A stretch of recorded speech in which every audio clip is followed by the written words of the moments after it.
നമസ്തേ.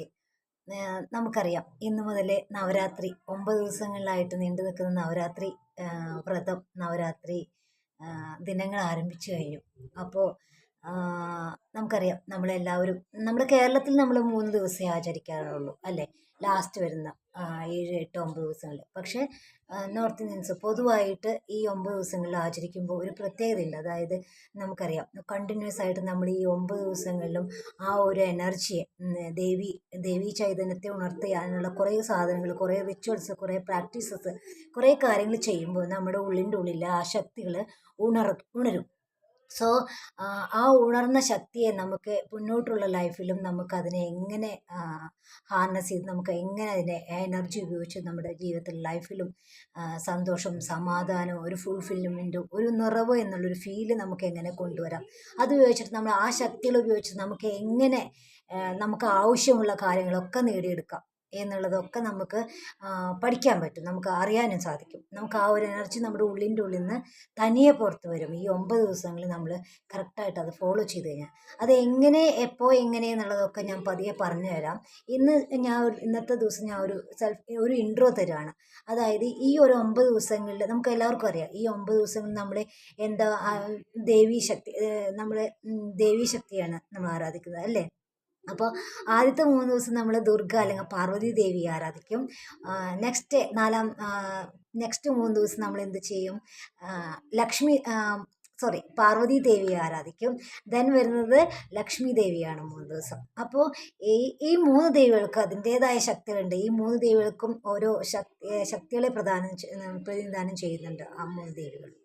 So നമ്മൾ ആ ശക്തികളെയാണ് ആരാധിക്കുന്നത്. നമ്മുടെ ഉള്ളിലുള്ള ആ ശക്തികളെയാണ് നമ്മൾ ആരാധിക്കുന്നതും നമ്മൾ അവെയർ ആവുന്നു. ആ ശക്തികളെക്കുറിച്ച് നമ്മൾ അവെയർ ആവുന്നു, നമ്മൾ അതിനെ കുറിച്ച് പഠിക്കുന്നു, നമ്മൾ അതിനെ അവേക്കൻ ചെയ്യാൻ ആരംഭിക്കുന്നു, അതിനെ നമ്മളുടെ ജീവിതത്തിൽ നിലനിർത്തിക്കൊണ്ട് പോകുന്നു.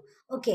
സോ നമ്മൾ അതിനു വേണ്ടിയിട്ട് എന്തൊക്കെ ചെയ്യണമെന്ന് പറഞ്ഞാൽ, ആദ്യമായിട്ട് നമുക്ക് ഈ ശക്തികൾ എന്തൊക്കെ എന്നുള്ളത് അറിയണം. ഞാൻ ഒരു ഉദാഹരണം പറയാം. എൻ്റെ ലൈഫിൽ ഞാൻ ചെറുപ്പം മുതലേ ഈ ഒരു സ്പിരിച്വലായിട്ട് നടക്കുന്നതുകൊണ്ട് തന്നെ ഈ നവരാത്രി വ്രതം ഞാൻ എടുക്കാറുണ്ട്. കല്യാണം കഴിഞ്ഞ് ഒരു 20 വർഷങ്ങൾക്ക് മുന്നേ ആണ് ഞാൻ ഈ ഒരു വ്രതം എടുക്കുന്നത് നമ്മൾ നിർത്തിവെച്ചത്. ഓക്കെ. അപ്പോൾ നമ്മൾ ഈ ഒരു നവരാത്രി വ്രതത്തിന് പ്രത്യേകതയുണ്ട്. എൻ്റെ 20 വർഷങ്ങൾക്ക് ശേഷം ഞാൻ എടുക്കുന്ന ഒരു വ്രതമാണ്, എടുത്തു തുടങ്ങിയിട്ടുണ്ട്. സോ എൻ്റെ കൂടെ നിങ്ങൾക്കും കൂടാം. എൻ്റെ ജീവിതത്തിൽ ഒരുപാട് അനുഭവങ്ങളുണ്ടായത്. അതായത് ജീവിതത്തിൽ എത്രയൊക്കെ സ്ട്രഗിൾ വന്നാലും എനിക്ക് എൻ്റെ ഉള്ളിലുള്ള ശക്തി, ഞാൻ വിശ്വസിക്കുന്ന എൻ്റെ ഒരു ഉറച്ചൊരു വിശ്വാസമുണ്ട്. അതായത് ഒരു ചെറുപ്പത്തിലെ കേട്ടൊരു പാട്ടാണ്, ഞാനേ സരസ്വതി, ഞാനേ ലക്ഷ്മി, ഞാനേ ഭദ്രകാളി. ഈ പാട്ട് ചെറുപ്പത്തിലെ ഒരു ദേവിയുടെ ഒരു സിനിമയിലുള്ളതാണ്. ഈ പാട്ടിൻ്റെ അർത്ഥം നമുക്കറിയാം. ഞാനേ സരസ്വതി, ഞാനേ ലക്ഷ്മി, ഞാനേ ഭദ്രകാളി. ഈ 3 ദേവികളിലും കുടികൊള്ളുന്ന ആ ശക്തി, ആരാധിക്കുന്ന ആ ശക്തി, അത് നമ്മുടെ ഉള്ളിൻ്റെ ഉള്ളിൽ തന്നെയുണ്ട്. ഒരു സിറ്റുവേഷൻ വന്നു കഴിഞ്ഞിട്ടുണ്ടെങ്കിൽ ഏതൊരു സിറ്റുവേഷനെ നമുക്ക് എന്താ പറയുക, നമുക്ക് ആ സിറ്റുവേഷനോട് പൊരുതാനോ അതിന് മേലെ വിജയം കൈവരിക്കാൻ പറ്റും. എങ്ങനെയാണ്? നമുക്ക് ദുർഗയാകുന്ന ഞാനീ സരസ്വതി അറിവാകുന്ന ശക്തി ഉപയോഗിച്ച്, ഞാനേ ലക്ഷ്മി സമ്പത്താകുന്ന ശക്തി ഉപയോഗിച്ചിട്ട്, ധനമാകുന്ന ശക്തി ഉപയോഗിച്ചിട്ട്, പൈസ തന്നെ വേണമെന്നില്ല, ധനം എന്നുള്ളതിന് വേറെ അർത്ഥങ്ങൾ കുറേ ഉണ്ട്. നമ്മുടെ ഉള്ളിലെ സ്കിൽസ് ആൻഡ് ടാലൻസ് നമുക്ക് ധനമാണ് അല്ലേ? അതിനെക്കുറിച്ച് ഞാൻ ഡീറ്റെയിൽഡ് ആയിട്ട് പിന്നെ പറയാം, ഈ വരുന്ന ദിവസങ്ങളിലൊക്കെ പറയാം. പിന്നെ എന്താ, നമ്മുടെ ശക്തി, ശാരീരിക ശക്തി, മാനസിക ശക്തി, ഈ ശക്തികൾ ഉപയോഗിച്ചിട്ട് അതാണ് ദുർഗാദേവി. ശാരീരികവും മാനസികമായിട്ടുള്ള ശക്തി അത് നമ്മുടെ ഉള്ളിലുണ്ട്. ഈ 3 തരം ശക്തികൾ, അറിവാകുന്ന ശക്തി, ധനമാകുന്ന ശക്തി, ശാരീരിക മനസ്സിൻ്റെയും ശക്തി, ഈ 3 ശക്തികൾ നമ്മുടെ ഉള്ളിൻ്റെ ഉള്ളിലുണ്ട്. ഓരോരുത്തരുടെ ഉള്ളിലുണ്ട്. നമ്മുടെ സ്ത്രീകളുടെ ഉള്ളിൽ മാത്രമല്ല, പുരുഷന്മാരുടെ ഉള്ളിലുണ്ട്. നമുക്കറിയാം, നമുക്ക് എല്ലാവർക്കും അറിയാം. അതായത് നമ്മൾ പിക്ചർ കണ്ടിട്ടുണ്ട് ശിവൻ്റെയും ശക്തിൻ്റെയും ഒരു ഇത് അല്ലേ? ഓരോ മനുഷ്യൻ്റെയും ഉള്ളിൽ ശിവശക്തി ശക്തികളുണ്ട്. അതായത് ഫെമിനൈൻ ആൻഡ് മസ്കുലൈൻ എനർജി എന്ന് പറയും.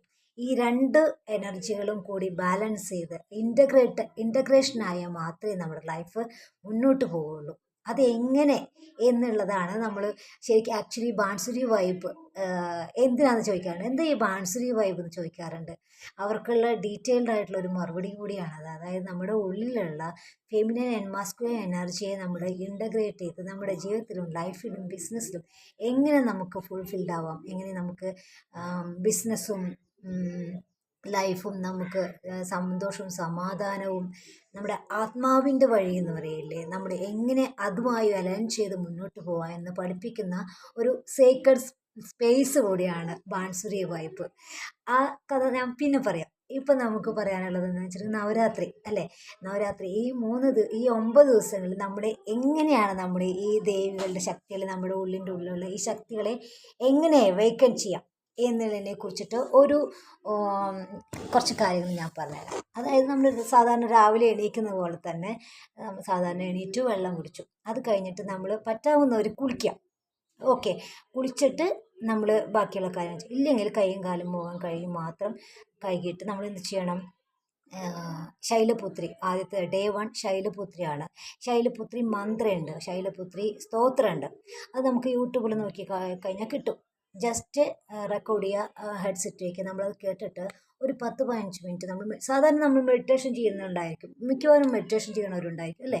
സൈലൻസ് ആയിട്ട് മെഡിറ്റേഷൻ ചെയ്യുന്നുണ്ട്, അല്ലെങ്കിൽ ഏതെങ്കിലും പാട്ട് അല്ലെങ്കിൽ ഏതെങ്കിലും ഗുരുക്കന്മാരുടെ മെഡിറ്റേഷൻ ഫോളോ ചെയ്യുന്നവരുണ്ടായിരിക്കും. അതിൽ നിന്നൊരു ചേഞ്ച്, ഒരു വെറൈറ്റി, നമ്മുടെ ജീവിതത്തിലൊരു വെറൈറ്റി ആണല്ലോ. എല്ലാം ഒരേപോലെ ആയ കാര്യങ്ങൾ. അപ്പോൾ ഈ 9 ദിവസം നമുക്കൊരു വെറൈറ്റി കൊണ്ടുവരാം. അതായത് ആ മെഡിറ്റേഷൻ നമുക്ക് ഈ ദേവീ സ്തോത്രം ഹെഡ്സെറ്റ് വെച്ചിട്ട് നമുക്ക് ആ ദേവീ സ്തോത്രം കേട്ടുകൊണ്ട് നമുക്ക് മെഡിറ്റേഷൻ ചെയ്യാം. ഈ മെഡിറ്റേഷൻ ചെയ്യുമ്പോൾ നമ്മൾ ചിന്തിക്കുന്ന ഒരു കാര്യമുണ്ട്. നമ്മൾ ബ്രത്തിൽ ആദ്യം സ്റ്റാർട്ടിങ് ബ്രത്തിൽ ഫോക്കസ് ചെയ്യുക. ദെൻ നമുക്ക് റൂട്ട് ചക്ര, അതായത് ശൈലപുത്രി എന്നുള്ളത് ഗ്രൗണ്ടഡ് എനർജിയാണ് നമ്മൾ സൂചിപ്പിക്കുന്നത്. ശൈലപുത്രി ഡേ 1 സോ ആ എനർജി എന്ന് പറയുന്നത് നമ്മൾ ഗ്രൗണ്ടഡ് ആയിട്ടുള്ള നമ്മുടെ ഉള്ളിൻ്റെ ഉള്ളിലെ ഗ്രൗണ്ട് പവറാണ് സൂചിപ്പിക്കുന്നത്. സോ നമ്മൾ എന്ത് ചെയ്യണം, നമ്മുടെ ഗ്രൗണ്ട് റൂട്ട് ചക്രയെ ഫോക്കസ് ചെയ്തിട്ട് നമ്മൾ റൂട്ട് ചക്രയിൽ നിന്ന് ഫോക്കസ് ചെയ്തിട്ട് നമ്മൾ ബ്രത്ത്, നമുക്കറിയാം ഇവിടെ നിന്ന് തുടങ്ങി ഇവിടെ വരെ എത്തിയിട്ടുള്ള ഒരു ബ്രത്ത് നമുക്ക് എടുത്ത് പ്രാക്ടീസ് ചെയ്യാം. ഒന്നുമില്ല, ജസ്റ്റ് നമ്മൾ ബ്രീത്ത് ഇൻ ചെയ്യുമ്പോൾ നമ്മൾ ഇവിടുന്നേ തുടങ്ങി നമ്മൾ ഇവിടെ ഹോൾഡ് ചെയ്യുക. പറ്റാവുന്നവരെ ഇവിടെയും ഇവിടേക്ക് കൊണ്ടുവരാൻ പറ്റുമെന്ന് നോക്കുക. എന്നിട്ട് ബ്രീത്ത് ഔട്ട് എന്ന് പറയുമ്പോൾ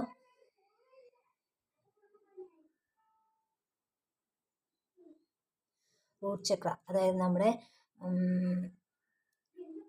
sexual part, sexual energy awaken ചെയ്യുന്ന ആ റൂട്ട് ഉണ്ടല്ലോ, മൂലാധാരം. യെസ്, അവിടം വരെ നമുക്ക് ചുരുങ്ങുന്നതും വികസിക്കുന്നതും നമുക്കത് ഫീൽ ചെയ്തിട്ട്, ഇങ്ങനെയല്ല ആക്ച്വലി ഇതിനും ഡീപ്പാണ്, പക്ഷെ ഞാൻ സിമ്പിളായിട്ട് പറയാം.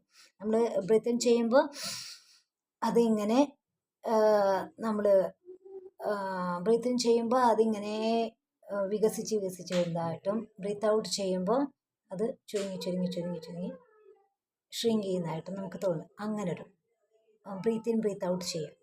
നമ്മൾ ആ ബ്രീത്ത് ഇൻ ബ്രീത്ത് ഔട്ട് നമ്മൾ അവെയർ ആവുക, പ്ലസ് നമ്മൾ ദേവിയുടെ മ്യൂസിക് നമ്മൾ ചെവിയിൽ വെച്ച് കേൾക്കുക. ഓക്കെ, ദെൻ നമുക്ക് വരുന്നത് മ്യൂസിക്കായി, ഡാൻസായി. ഡാൻസ് എന്ന് വെച്ച് കഴിഞ്ഞാൽ നമ്മൾ ദേവി സ്തോത്രം വെച്ചിട്ട് ഡാൻസ് അറിയാവുന്നവരും ഇല്ലാത്തവരും ജസ്റ്റ് ആ ദേവി സ്തോത്രം വെച്ചിട്ട് നമ്മൾ ജസ്റ്റ് ഒരു മൂവ്മെൻറ്റ്സ് ഫ്ലോ ചെയ്യുക. ആ ദേവി എങ്ങനെയാണ് ആ ഒരു സ്തോത്രം വരുന്നത് എന്ന് വെച്ച് കഴിഞ്ഞാൽ ആ ഒരു അതിനനുസരിച്ച് നമ്മൾ മൂവ്മെൻറ്റ്സ്, ക്ലാസിക്കൽ ഡാൻസ് അറിയാവുന്നവർ അല്ലെങ്കിൽ ഏതെങ്കിലും ഒരു സ്റ്റെപ്പ് അതിൻ്റെ ഫ്ലോയ്ക്ക് അനുസരിച്ച് നമ്മൾ ജസ്റ്റ് ഡാൻസ് ചെയ്യുക. അപ്പം തന്നെ നമ്മുടെ മനസ്സും ശരീരവും ശരിക്കും ഒരു നല്ലൊരു വൈബിലെത്തിയിട്ടുണ്ട്. ദെൻ നമ്മൾ വരുന്നത് ഫാഷൻ, അതായത് അറിയാം, ഇപ്പം എൻ്റെ കോസ്റ്റ്യൂം ശ്രദ്ധിച്ചാൽ അറിയാം, ഇന്ന് ശൈലപുത്രി വൈറ്റ് കളറാണ്, അല്ലെങ്കിൽ ചില സ്ഥലങ്ങളിൽ നോർത്ത് ഇന്ത്യൻസൊക്കെ റെഡ് കളർ പ്രിഫർ ചെയ്യുന്നുണ്ട്. നമ്മൾ കേരളത്തിൽ വൈറ്റാണ് നമ്മൾ പ്രിഫർ ചെയ്യുന്നത്. സോ വൈറ്റ് കളർ ഡ്രസ്സ് ഇട്ടിട്ട് പറ്റാവുന്നവരെ ഇല്ല, എന്തായാലും നമ്മുടെ വാർഡ്രോബിൽ ഉണ്ടായിരിക്കും. വൈറ്റും ബ്ലാക്കും ഒക്കെ നോർമലാണല്ലോ. വൈറ്റ് കളർ ഡ്രസ്സ് ഇട്ടിട്ട് നമ്മൾ ഓഫീസിലോ ജോലിക്കോ ഈവൻ വീട്ടിലായാലും നമ്മുടെ ഔട്ട്ഫിറ്റ് നമ്മുടെ മനസ്സിലുള്ള നമ്മുടെ വെൽത്തിനെസ് റിച്ച്നെസ്സിനെ സൂചിപ്പിക്കുന്ന പറയുക. നമുക്കൊരു നല്ലൊരു ഔട്ട്ഫിറ്റ് ഇട്ട് കഴിഞ്ഞാൽ നമുക്ക് ഉണ്ടാകുന്ന ഒരു കോൺഫിഡൻസ് ഇല്ലേ, ഒരു പവർ ഇല്ലേ, ഒരു ഹാപ്പി സന്തോഷം ഇല്ലേ. നല്ലൊരു പുതിയ ഡ്രസ്സ് ഇട്ട് എനിക്കറിയാം ഈ ഡ്രസ്സ് ഇട്ട് കഴിഞ്ഞാൽ ഞാനിത് എൻ്റെ ബാൻസുരി വൈബിൻ്റെ ലോഗോ വെച്ചിട്ട് ഞാൻ പ്രിൻറ്റ് ചെയ്ത ഒരു ഡ്രസ്സാണ് വൈറ്റ് കളറിൽ. ഇതിടുമ്പോൾ എനിക്ക് യെസ് ആ ബാൻസുരി വൈബ്, ഞാനൊരു എന്താ പറയുക, ഞാൻ ആ ബാൻസുരി വൈബിലേക്ക്, ആ ഒരു കോച്ചിങ്ങിലേക്ക്, ആ ഒരു ജേണിയിലേക്ക് ഞാൻ സ്റ്റാർട്ട് ചെയ്തു എൻ്റെ യാത്ര. എൻ്റെ ഫസ്റ്റ് സ്റ്റെപ്പ് വെച്ചു എന്നുള്ള എൻ്റെ ഒരു സിമ്പിളാണ് എൻ്റെ ഈ ഔട്ട്ഫിറ്റ്. യാ, നോക്കിയാൽ കഴിഞ്ഞാൽ അറിയാം, ഇതാണ് ബാൻസുരി വൈബിൻ്റെ ലോഗോ വരുന്നത്. സോ ഇതുപോലെ ഓരോ ഔട്ട്ഫിറ്റും നമുക്ക് ഒരു കോൺഫിഡൻസ്, ഒരു സന്തോഷം, ഒരു ഹാപ്പിനെസ്, ഒരു എക്സൈറ്റ്മെൻ്റ് ഒക്കെ തരുന്നുണ്ട്, ഒരു പവർ തരുന്നുണ്ട്, ഒരു വിൽ പവറൊക്കെ തരുന്നുണ്ട്. സോ അതിൽ ശ്രദ്ധിക്കുക, വൈറ്റ് കളറുള്ള ഡ്രസ്സ് ഇടാം. നാളെ മുതൽ വേറെ കളർ, ഓരോരോ ദിവസം ഓരോ കളറാണ്. അതിനെക്കുറിച്ച് ഞാൻ ഡീറ്റെയിൽഡ് ആയിട്ട് ഓരോ ദിവസങ്ങളിലും ഞാൻ പറയാം. രാവിലെ നേരത്തെ വീഡിയോ ഇടാൻ ശ്രമിക്കാം, ഇന്നിത്തിരി ലേറ്റായി പോയിട്ടുണ്ട്. സോ എങ്ങനെ ചെയ്യാം. പിന്നെ വൈകുന്നേരം ഇതേപോലെ തന്നെ നമ്മൾ പൂജ, രാവിലെയും വിളക്ക് കത്തിക്കാൻ പറ്റുന്നവർ രാവിലെ വിളക്ക് കത്തിക്കുക, എന്നിട്ട് ബാക്കിയുള്ള കാര്യങ്ങൾ കിച്ചണിലൊക്കെ കയറിയാൽ മതി. സോ വൈകുന്നേരം ഇതുപോലെ തന്നെ വിളക്ക് കൊളുത്താൻ പറ്റുന്നവർ വിളക്ക് കൊളുത്തുക. ഈവൺ ഇങ്ങനെ ജോലിക്ക് പോകുന്നവരാണെങ്കിൽ എന്ത് ചെയ്യണമെന്ന് വെച്ചിട്ടുണ്ടെങ്കിൽ ജസ്റ്റ് ഈ ഹെഡ്സെറ്റിൽ ആ ദേവി സ്തോത്രം വെച്ച് നമുക്കിങ്ങനെ ഫീൽ ചെയ്യാം. നമ്മൾ സ്വയം അവരാവുക. ബസ്സിലാണോ വണ്ടിയിലാണോ എവിടെയാണെന്ന് ചെയ്യുന്നത്, നമ്മൾ വേറൊരു ഡെയിലി ചെയ്യുന്നതല്ലേ, അപ്പുറത്തുള്ളവരോട് സംസാരിക്കുക, അങ്ങനെയുള്ള കുറേ കാര്യങ്ങൾ നമ്മൾ വെറുതെ സമയം സ്പെൻഡ് ചെയ്യുന്നുണ്ടല്ലോ. യൂട്യൂബ് സ്ക്രോൾ ചെയ്യുക, ഇതെല്ലാം നിർത്തിയിട്ട് നമ്മൾ ജസ്റ്റ് ആ ദേവി സ്തോത്രം എന്തെങ്കിലും അത് യൂട്യൂബിൽ ഹെഡ്സെറ്റിൽ വെക്കുക. ദെൻ നമ്മുടെ ബ്രത്തിനെ കുറിച്ച് അവെയർ ആവുക. നമ്മൾ ഇവിടുന്ന് ശ്വാസം എടുക്കുന്നു, നമ്മൾ ഇവിടം വരെ ഫോക്കസ് ചെയ്യുന്നു, ദെൻ അവിടുന്ന് ശ്വാസം എടുത്ത് താഴേക്ക് വിടുന്നു. ഓക്കെ, അങ്ങനെ ഒരു ആ ബ്രീത്തിങ് എക്സസൈസ് നമ്മൾ ചെയ്യുന്നു. ജസ്റ്റ് സൈലൻ്റായിട്ട് നമ്മൾ ഒബ്സേർവ് ചെയ്യുന്നു. നമ്മുടെ ശരീരത്തിൽ കൂടെ ഒരു എനർജി പാസ് ചെയ്യുന്നതായിട്ട് കാണാം. പറ്റാവുന്നവർ ആ ദേവീസ്തവത്തെക്കുറിച്ച് 1-2 പ്രാവശ്യം കേട്ടാൽ നമുക്ക് മനസ്സിലാവും. അതിൻ്റെ കൂടെ തന്നെ പാടാൻ പറ്റും നോക്കുക. വീട്ടിലിരിക്കുന്നവർക്ക് മന്ത്രം ചൊല്ലാൻ പറ്റുമല്ലോ, അത് പാടാൻ പറ്റും നോക്കുക. നമ്മുടെ പുറത്ത് ചുണ്ട് നമ്മൾ സംസാരിക്കുമ്പോൾ നമ്മുടെ ഒരു വൈബ്രേഷൻ ഉണ്ട്. ഇപ്പം ഞാൻ സംസാരിക്കുമ്പോൾ നമുക്കറിയാം ഇവിടെ എല്ലായിടത്തും ഒരു വൈബ്രേഷൻ വരുന്നുണ്ട്, മൊത്തത്തിലൊരു വൈബ്രേഷൻ വരുന്നുണ്ട്. സൈലൻ്റായിട്ട് കേൾക്കുമ്പോൾ ആ ഒരു വൈബ്രേഷൻ നമുക്ക് ഫീൽ ചെയ്യണമെന്നില്ല. ശരിക്കും മന്ത്രങ്ങളും സ്തോത്രങ്ങളൊക്കെ ചൊല്ലുമ്പോൾ നമുക്കറിയാം ഇവിടുന്ന് ഒരു വൈബ്രേഷൻ വരും. നമ്മുടെ ഈ പോർഷന് ഒരു വൈബ്രേഷൻ വന്ന് അരയുടെ അവിടെ നിന്ന് തൊട്ട് ഒരു വൈബ്രേഷൻ വന്ന് നമുക്ക് ഇവിടം വരെ നമുക്ക് മൊത്തത്തിലൊരു വൈബ്രേഷൻ വരും. മന്ത്രങ്ങൾക്കും സ്തോത്രങ്ങൾക്കുള്ള ഒരു പ്രത്യേകതയാണത്. അതിനുവേണ്ടി അത് പ്രത്യേകം ഡിസൈൻ ചെയ്തിട്ടുള്ളതാണ്. ആ മ്യൂസിക് അങ്ങനെ അതിൻ്റെ വൈബ്രേഷൻ അങ്ങനെയാണ് ശരിക്കും. സോ ആ സപ്തസ്വരങ്ങൾ ഡിസൈൻ ചെയ്തിരിക്കുന്നതും എല്ലാം നമ്മുടെ ഈ എനർജികളെ, നമ്മളിപ്പോൾ വിശ്വസിക്കുന്നവർക്ക് വിശ്വസിക്കാം, എന്താ പറയുക, ചക്രങ്ങളെയൊക്കെ ഉണർത്തുന്ന തരത്തിലാണ് ആ വൈബ്രേഷൻസ്, ആ മ്യൂസിക്കുകളൊക്കെ കമ്പോസ് ചെയ്തിട്ടുള്ളത്. സോ അങ്ങനെ ചെയ്യുകയാണെങ്കിൽ ആ എനർജി, ആ ഫുൾ ഡേ എനർജി ഉണ്ടായിരിക്കും. അത് പ്രോമിസ്ഡ് ആണ്. ആ ഫുൾ ഡേ ആ ഒരു എനർജി ഉണ്ടായിരിക്കും. ഈ എനർജി ഇത് എല്ലാ ദിവസവും നമ്മൾ ചെയ്ത് നോക്കൂ, കണ്ടിന്യൂസ് ആയിട്ട് ചെയ്ത് നോക്കൂ. അത് അതിൻ്റെ തുടർച്ചയായിട്ട് നമ്മൾ നെക്സ്റ്റ് നമുക്ക് ജീവിതത്തിൽ നല്ല മാറ്റങ്ങൾ ഉണ്ടായിരിക്കും. ആ ഒരു എനർജി 9 ദിവസങ്ങളിൽ എൻ്റെ കൂടെ യാത്ര ചെയ്യൂ. അത് കഴിഞ്ഞിട്ട് ആ ഒരു എനർജി എങ്ങനെ കണ്ടിന്യൂ ചെയ്യാമെന്നുള്ളതും കൂടെ ഞാൻ എൻ്റെ കൂടെ യാത്ര ചെയ്യുന്നവർക്ക് എന്തായാലും ഞാൻ പറഞ്ഞുതരും. ഞാൻ അനുഭവിച്ച, ഞാൻ അറിഞ്ഞ, ഞാൻ പഠിച്ച, ഞാൻ ചെയ്തിട്ടുള്ള കാര്യങ്ങളാണ് നിങ്ങളുടെ അടുത്ത് ഷെയർ ചെയ്യുന്നത്. സോ അത് എത്രത്തോളം വാല്യൂ ആണെന്നുള്ളത് എനിക്ക് നന്നായിട്ടറിയാം. സോ ആ ഒരു അറിവ് അത് മറ്റുള്ളവർക്ക്, നിങ്ങൾക്ക് ചിലപ്പോൾ എന്നേക്കാൾ കൂടുതൽ അറിവുള്ളവർ എൻ്റെ കേൾക്കുന്നുണ്ടായിരിക്കാം. അത് ഞാൻ പറയുന്നത് എന്തെങ്കിലും തെറ്റുണ്ടെങ്കിൽ നിങ്ങൾക്ക് തിരുത്തി തരാം. സോ ആ അറിവ് നിങ്ങൾക്ക് ഞാൻ സമർപ്പിക്കുന്നു. എൻ്റെ കൂടെ കൂടാം. ഡീറ്റെയിൽഡായിട്ട് ഞാൻ നാളെ മുതൽ പറയുന്നതായിരിക്കും. Okay, thank you all, thank you.